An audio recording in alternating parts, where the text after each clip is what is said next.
It is Ryan Seacrest here. There was a recent social media trend which consisted of flying on a plane with no music, no movies, no entertainment. But a better trend would be going to ChumbaCasino.com. It's like having a mini social casino in your pocket. Chumba Casino has over 100 online casino-style games, all absolutely free. It's the most fun you can have online and on a plane. So grab your free welcome bonus now at ChumbaCasino.com. Sponsored by Chumba Casino. No purchase necessary. VGW Group. Void where prohibited by law. 21 plus. Terms and conditions apply. Attention, you're listening to the Todd Huff Radio Show, America's home for conservative, not bitter talk radio.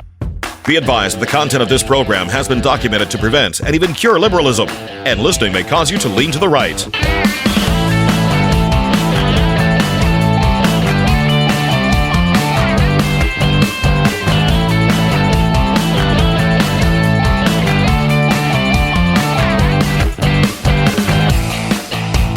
Here's your conservative, but not bitter host, Todd Huff. Well, that is right, my friends. You've successfully and wisely tuned in here to America's home for conservative, not bitter talk. I'm your host, the one and only, the ever so beloved Todd Huff. It's a big pleasure to be here with you today. Friends, there's some things, I get to Friday here. I get to the Friday, and there's things that I want to get to that I didn't get to earlier in the week. There's been things, of course, that have happened since we last were together, and I want to touch on those things as well. But those things, my friends, we'll get to them as best I can. So I've got something. Scott Pelley gave a commencement address. CBS News' Scott Pelley. I want to talk about at least a part of this speech that kind of got me fired up a little bit. We've got David Hogg exposed by Project Veritas regarding who was running the White House in the Biden administration. That leads to the AutoPen drama. That leads to criticism of the administration. That leads to some of the problems that the Democrat Party has today. Namely, there's many. They've become woke, insane, radical leftists running a clown show over there. But one of the problems they have, which is in the stack of stuff here, something I've wanted to get to for some time, is leftists. The Democrat Party is basically talking to the voters like they're professors. And that's not something that is well received by the average person, by the way.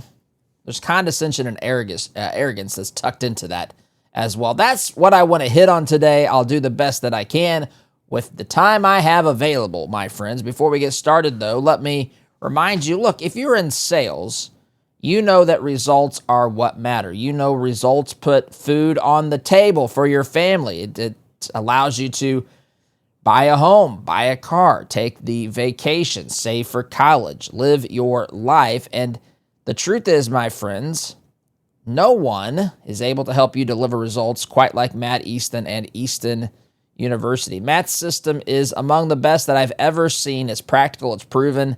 It is built to help you sell smarter, to close faster, and to make more money. So, if you sign up to become a student of Easton University through our website, toddhuffshow.com/Easton, you're going to get a welcome call from Matt himself to help analyze your circumstances, your situation, to help plug you into his system and get you up and running as quickly as possible. That's a exclusive option, or offer, I should say, benefit of signing up as a partner or with our partnership with Matt. So, toddhuffshow.com/Easton is where you would go for that. toddhuffshow.com/Easton, and that's spelled EASTON. All right, where to start here? I want to start by talking about this commencement address that's given by Scott Pelley. But in this moment. All right, take it easy, Scott. It's already fired up here in the background. All right, so Scott Pelley is, he's been dealing, these people in his position are often invited to give commencement addresses and so forth. He's supposed to be a journalist. That is critically important to understand. He's a journalist. And what we've been through this, what journalism is, what journalism isn't. I'm a purist on journalism. I've told you before until I'm blue in the face here, I'm not a journalist. I mean, I suppose I'm engaging in some of the things that journalists do, but I'm not here to be an unbiased journalist. But a journalist should be unbiased. I think I'm fairer than most of these journalists. And see, it's just interesting, the differences to me, the nuance here. I'm telling you what I think and why I think it. I try to be as fair so that I can at least meet people where they are who don't agree with me. I'll grant you that there are some tough questions. There are some things that I can see alternative points of view about here and there, but I want to be fair for the purposes of persuading people to accept the truth of what we have in this great nation. This is a wonderful place to live. This is a land that has, a nation that has transformed the landscape of life on this planet. This nation has done wonderful things, not because of who we are or anything like that. We're no better or no different biologically in our DNA than anyone else who's ever walked this planet. But what we have is a system that is built upon things that are true. It's not a perfect system. Nothing this side of heaven is perfect, but it is a good system. It has recognized things that are very good about the way that we should live. It establishes ideas such as we are citizens and not subjects, that we have liberty and freedom and should be able to choose to live our own lives as we so choose. I go through these things regularly. I believe these things at the core of my being. I believe that a lot of what we find in our founding, in our nation's founding, can be biblically supported. I believe that that's the case. Our rights come from our Creator. That's what the Declaration says. Government doesn't give us our rights. Our freedom comes from our Almighty God. Yes, there are things that we should not choose to do with our freedom from a biblical perspective, from God's perspective. Don't use your liberty to engage in things that are wicked or evil and so forth. But it's not the job of government to get in there and to tell us how we should live our lives. This is your life. This is your opportunity. You get one trip, my friends, on this planet, one opportunity, and you ought to be able to do with that opportunity what you desire, what you want. That's the foundation of this country. We have the smallest government, at least it was established to be this way. It's not this way in practicality. We have the smallest government. Our founders sought to have the smallest government possible to do the basic things that a federal government needs to do. They saw throughout history, they were not idiots. They understood human nature. They understood history. They understood what happens when these governments grow out of control. It causes oppression. It causes hardship. It causes poverty. It causes just all sorts of tyranny. It leads to oppression. It leads to the loss of freedom. It leads to serfdom. That's the direction that the lovers of big government take us. And so that's the nation that we live in, and that's what I believe. That's what I'm trying to. That's the world. The world we live in should widely accept these founding principles. In fact, I think the most important job, one of the most important job of people in our government is to export these ideas. You know, the United States of America, at the core of the immigration problem is this concept that says America is this great country.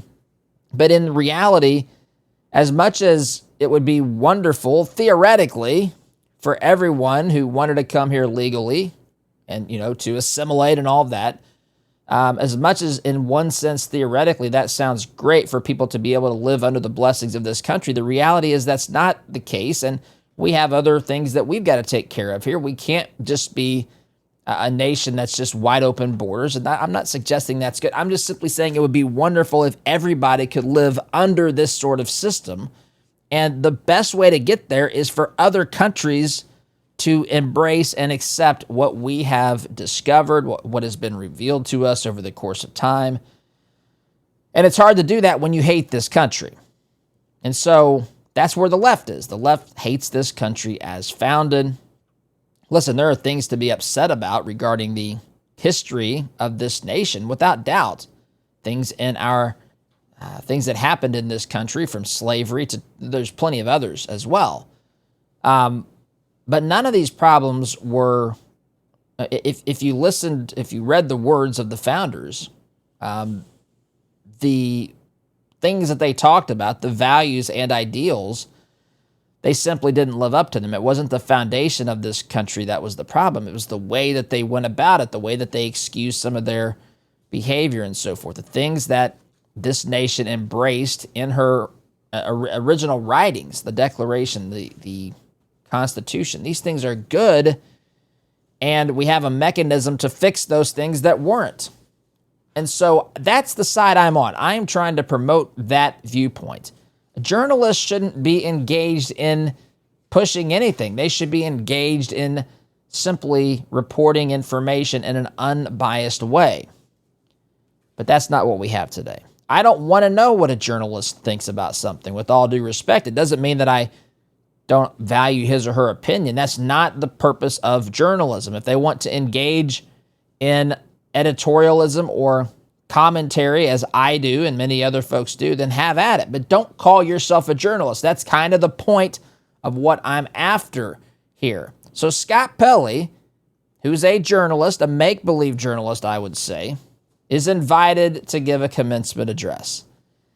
And he's got here, according to this video clip, it says this is the headline: 60 Minutes, Scott Pelley issues chilling warning about Trump's attack on the Constitution.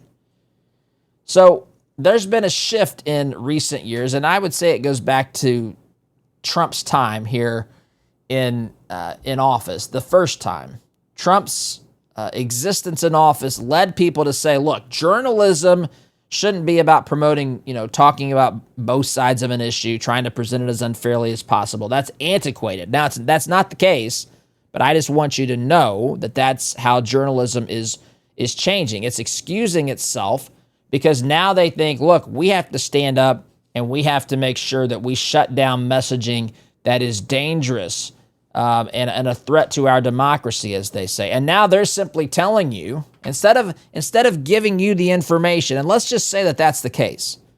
Let's say that's the case. In a sane world, the journalist would say, here's what this side says, here's what this side says, and people would figure out and say, wait a minute, what this group is saying is not constitutional. What this group is saying, what this individual is saying, is not good for our values, for the way this country was founded. They're wanting to pursue a nation that's not the same as laid out by the founding fathers. And if you had an educated people who were paying attention to what's happening in their world more than who wins America's Got Talent or whatever, then this would be feasible.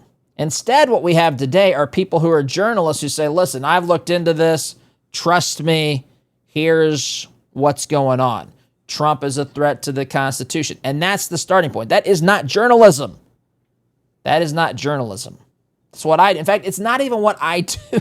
I at least explain why. I at least try to be fair to the other side when there's time to be fair. Sometimes we've entered the world where this is no longer political, right? In many cases, in many instances now, we're looking at things as an issue of good versus evil, as right versus wrong. That's the battle between right versus left today. We've ventured into that area. We've ventured into that conversation. But even then, I explain, to the best of my ability anyway, why these ideas on the left are wrong, and why the ideas that are embraced by conservatives, embraced by our founders, constitutional conservatism, Christianity, I explain why those things are good to the best of my ability. But see, that's not what Scott Pelley does in his 60 Minutes show. That's not what they're about. They're about trying to push you, to push the viewers, which you're probably not a viewer, but to push the viewers to come to a certain conclusion. And so it's with that in mind that he's invited to speak. He's invited to speak here at a graduation commencement ceremony, and I want you to listen to what he says. But in this moment, this morning, our sacred rule of law is under attack. Journalism is under attack. Universities are under attack. Freedom of speech is under attack. And insidious fear is reaching through our schools, our businesses, our homes, and into our private thoughts. The fear to speak in America. Power can rewrite history with grotesque, false narratives. They can make criminals heroes and heroes criminals. Power can change the definition of the words we use to describe reality. Diversity is now described as illegal. Equity is to be shunned. Inclusion is a dirty word. This is an old playbook, my friends. There's nothing new in this. All right, so that's what he has to say. And there's a lot to unpack there. I might even play part of that again. I didn't. You'll notice, for those of you that don't like when I stop the tape, if you will, as Rush used to say, I didn't stop the tape there. I let that thing play, that clip anyway, play in its entirety. And I want to talk about this. He talks about the threat to journalism, which is rich for me, because I just laid out. The threat to journalism is what I just laid out. The threat to journalism is that there are people being taught that journalism means to basically try to get people to come to a certain conclusion. That is not what journalism is. The threat to journalism is that there are no journalists. The threat to journalism, now there's a couple. That's a little hyperbolic, but it's very true. There aren't many real journalists out there. They're just simply not. Everybody wants to be an editorialist. I remember Rush talking about this on his program. He said that he knew journalism was in trouble when he saw people being, interviewed, or maybe he had read some research about why people attended journalism school, and they would say things like, "I want to change the world." And Rush would often reference the Whitewater scandal. Excuse me, not Whitewater, Watergate. Watergate scandal as kind of the example of that, where you had media figures who became heroes of media for basically bringing down the Nixon administration. And so everybody then made that their objective. They want to be the next group to be basically some sort of, saints, heroes of the journalistic profession. They want to be seen as people who, had the power to bring down an administration or whatever it is, to stop a certain movement, to advance another movement. And that's what's happened today. We've got a whole bunch of people out there who thinks it's their job to use the position of journalism to push an agenda.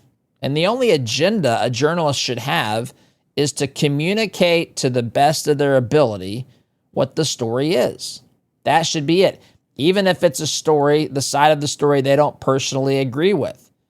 A true journalist is selfless in this regard. A true journalist does not interject with his or her own thoughts and opinions. And I'm telling you, this is rare. This is the threat to journalism. It is being taught.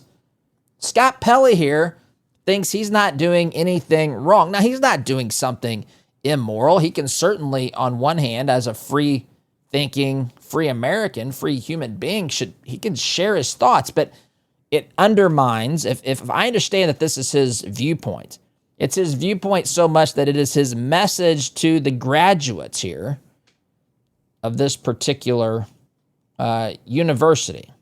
When it's his message to anybody who cares to listen.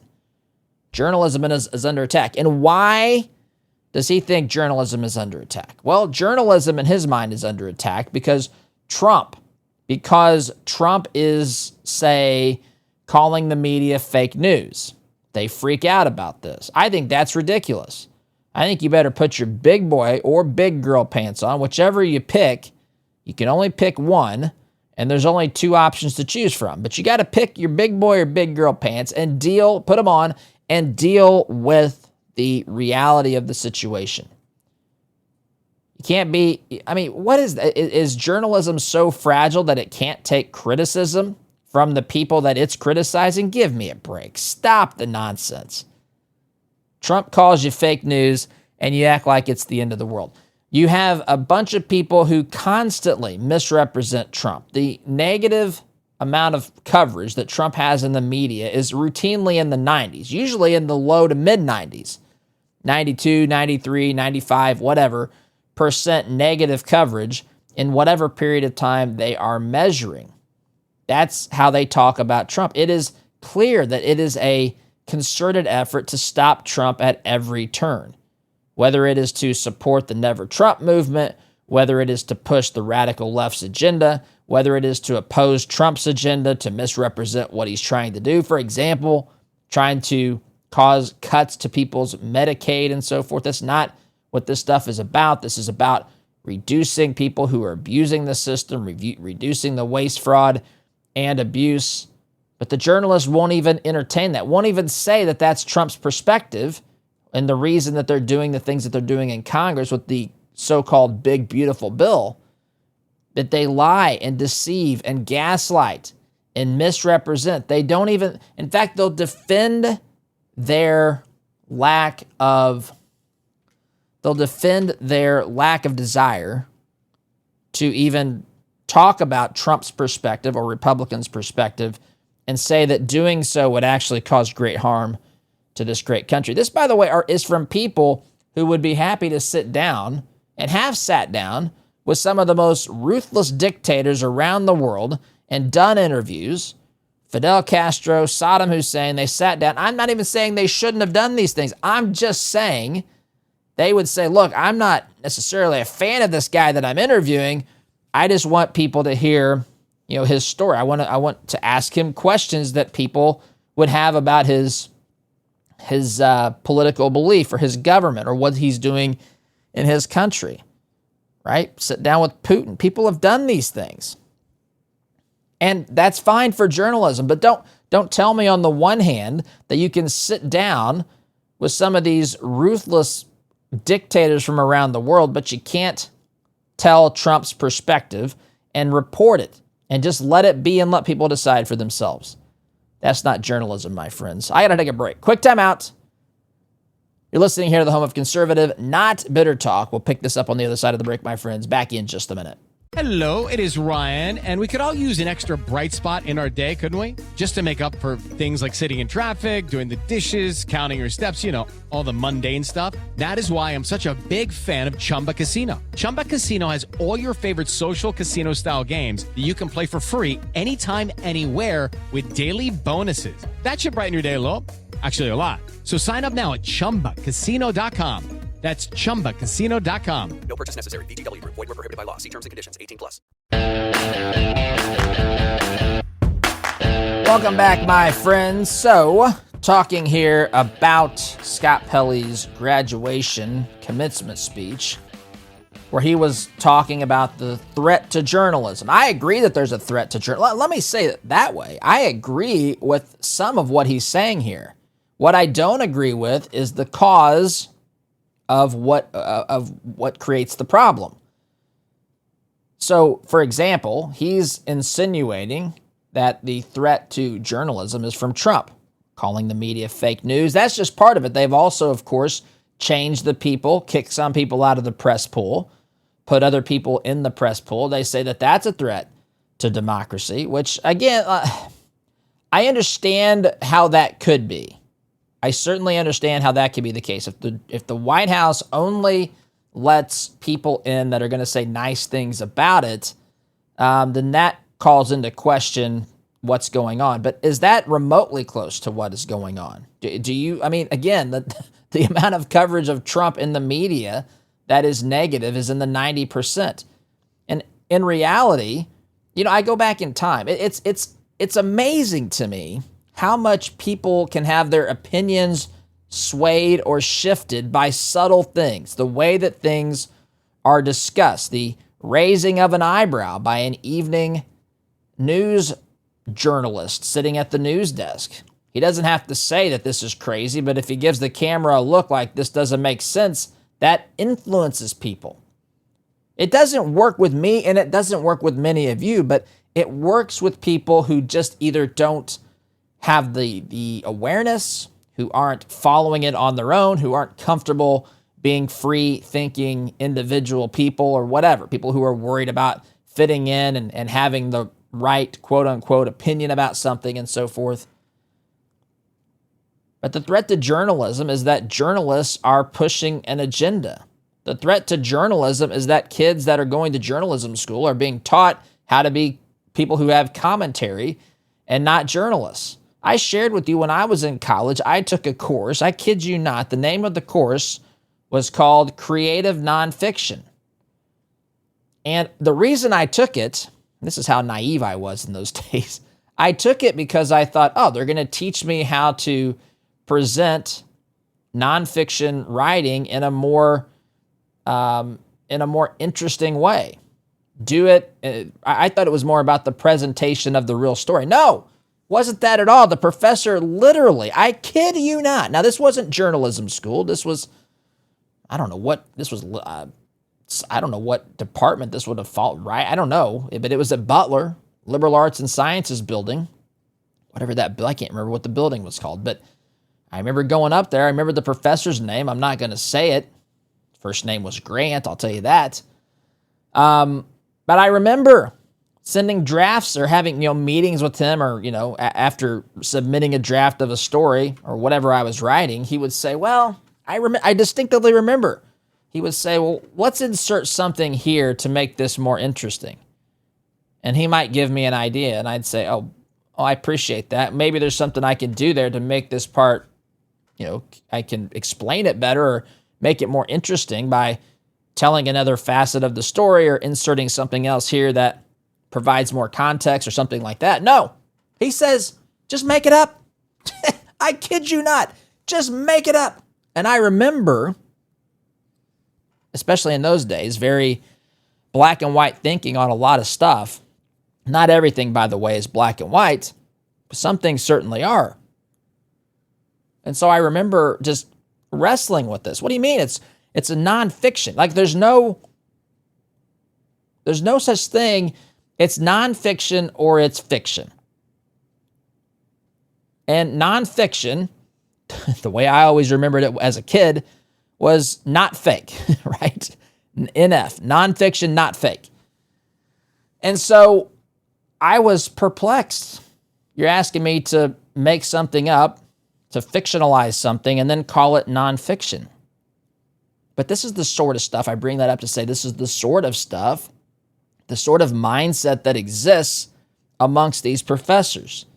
I'm all for taking a creative license, and I don't mean to make it up. I mean to think about how you want to present it while maintaining a commitment to the truth of the story.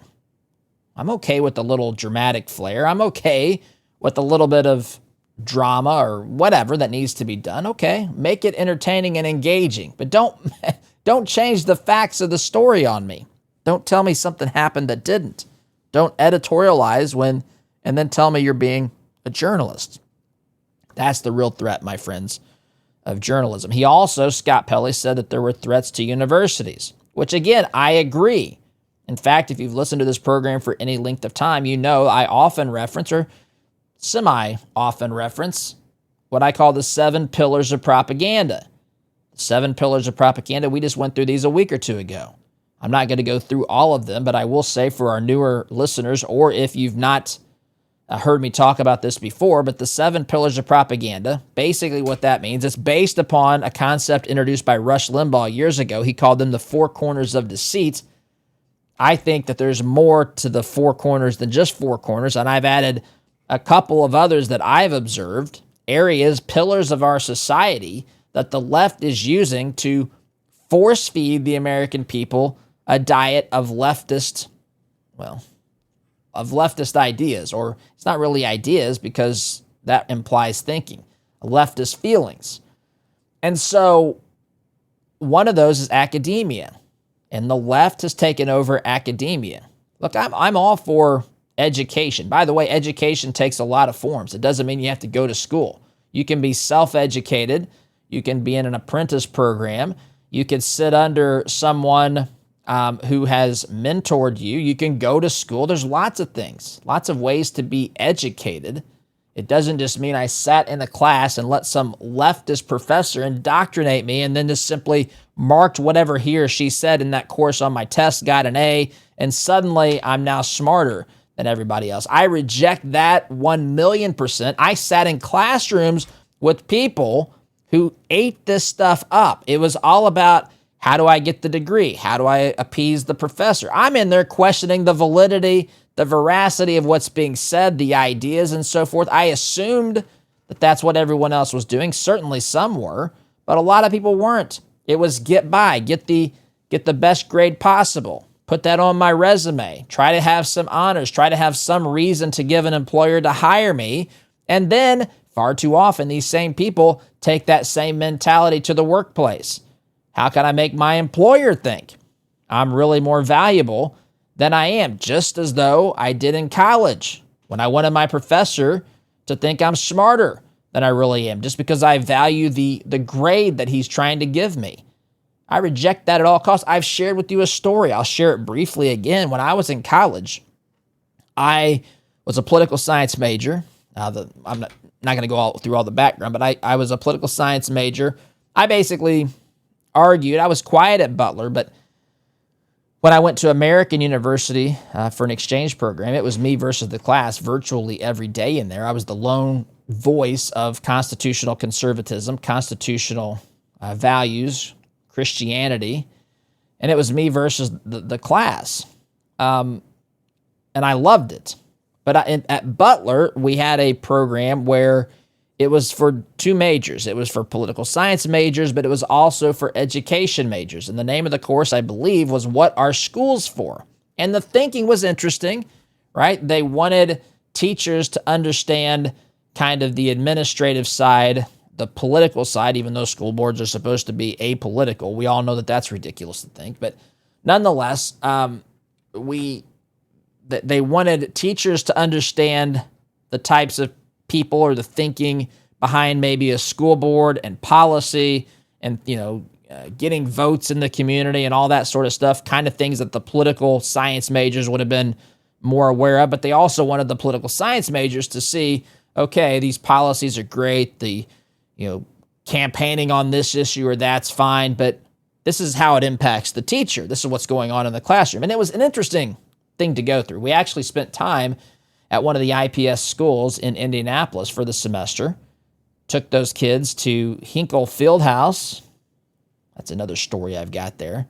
Anyway, bottom line is, I remember one of the times we were having a group discussion, and I said an opinion about something, and one of the teachers, one of the students who was studying to be a teacher, I liked her a lot.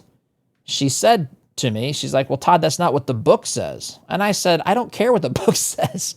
I said, what do you think?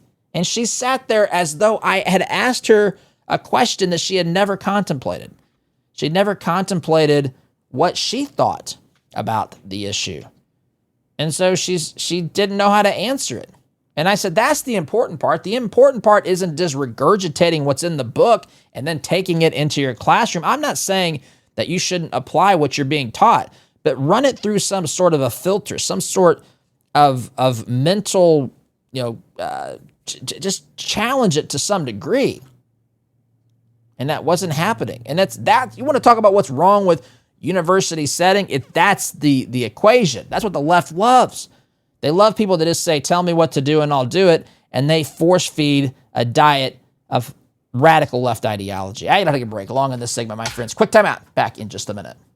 It is Ryan Seacrest here. There was a recent social media trend which consisted of flying on a plane with no music, no movies, no entertainment. But a better trend would be going to ChumbaCasino.com. It's like having a mini social casino in your pocket. Chumba Casino has over 100 online casino-style games, all absolutely free. It's the most fun you can have online and on a plane. So grab your free welcome bonus now at ChumbaCasino.com. Sponsored by Chumba Casino. No purchase necessary. VGW Group. Void where prohibited by law. 21 plus. Terms and conditions apply. You know, my friends, when I saw this clip of this commencement speech over the weekend or whenever, maybe earlier this week, whenever I saw it, I've been wanting to talk about this all week. I knew that it would lead to a longer conversation about these things. I agree that there are problems with journalism. I agree that there are problems with universities.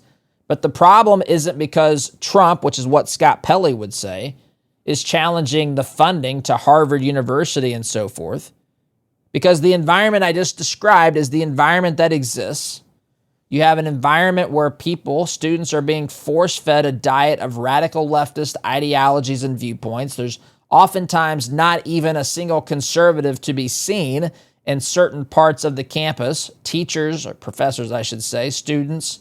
And if they do speak up, if they do make themselves known, they are run out of town. If you're Jewish in a lot of these places, you are mistreated. You are subjected to real, absolute anti-Semitism in a lot of cases. If you're a white student, you're told to be, you're supposed to be ashamed of your whiteness. You're supposed to have white guilt. To heck with all of that stuff. It's just preposterous. That's not education. That is indoctrination.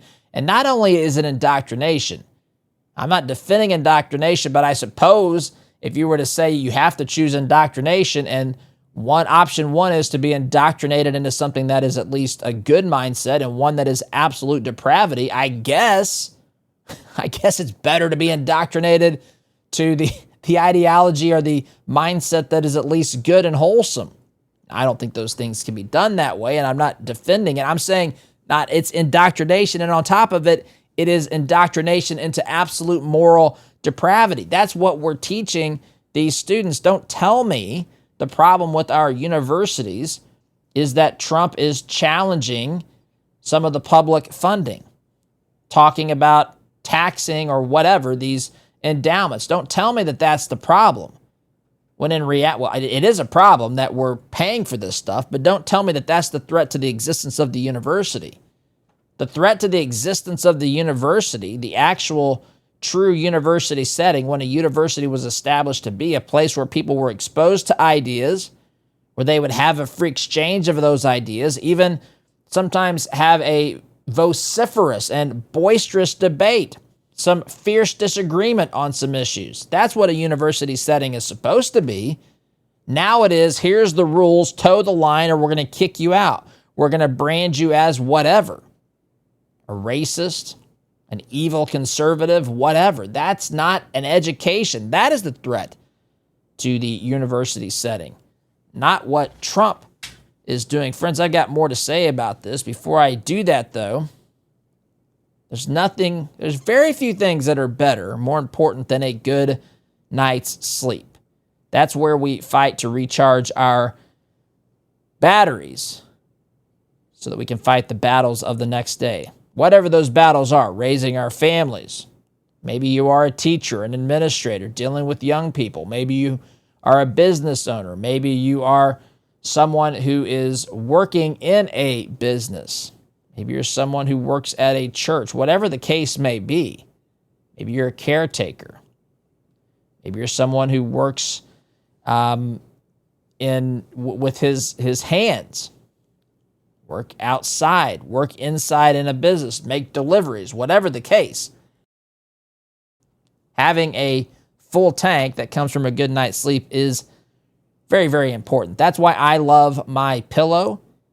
They've got a whole bunch of products that help with your sleep, with your comfort, including their patented pillows. They've got some mattress and mattress toppers as well. A whole bunch of products that you can find at mypillow.com designed for your comfort. Luxurious towels, unbelievably comfortable slippers that Oz will attest to. She doesn't have them on today. She had to go somewhere earlier this morning. She's got her tennis shoes on. But I would say 99% of the time she's got those slippers on during this program. She loves them. They're comfortable. So, MyPillow is here to help with your sleep, with your comfort, helping you be rested and recharged for the battles of the day. Go to mypillow.com. That's mypillow.com. Use my name, Todd, during the checkout process. You're going to get savings when you shop there. mypillow.com, promo code Todd. All right. Scott Pelley also said that there is a threat to free speech. And again, as I'm listening to him say these words, I played this in the first segment, by the way. If you missed it, I'm referring to a commencement address spoken by Scott Pelley of CBS News, a make-believe journalist who basically goes into a rampage blaming everything, listing the problems in Trump's America, of course, insinuating or maybe even directly blaming Trump himself for these, something that a true journalist would not do. Scott Pelley has said journalism is under threat, universities are under threat, free speech is under threat. I agree with all those things, but none of those things are under threat because of President Trump. I've gone through the first two. This one, free speech, is under threat. I mean, my goodness, if you really think that we have less freedom of speech now than we had under the Biden administration, I don't know what to say. I don't know how many examples of people being censored on social media. Well, Todd, those are private companies. Listen, I understand that, but you show me in their terms of service where they allow you to be censored for the things that you were censored for, or your friends or fellow conservatives. You couldn't say anything about COVID. You couldn't say that it came from a lab leak. You couldn't talk about Hunter Biden's laptop. The official narrative was that was Russian disinformation, and you were an asset to Russia if you were talking about those things. Don't tell me that free speech is worse under Trump, Scott Pelley. I'm out of time this hour, my friends. Gotta run. SDG. Ryan Seacrest here. When you have a busy schedule, it's important to maximize your downtime. One of the best ways to do that is by going to ChumbaCasino.com. Chumba Casino has all your favorite social casino games like spin slots, bingo, and solitaire that you can play for free for a chance to redeem some serious prizes. So hop on to ChumbaCasino.com now and live the Chumba life. Sponsored by Chumba Casino.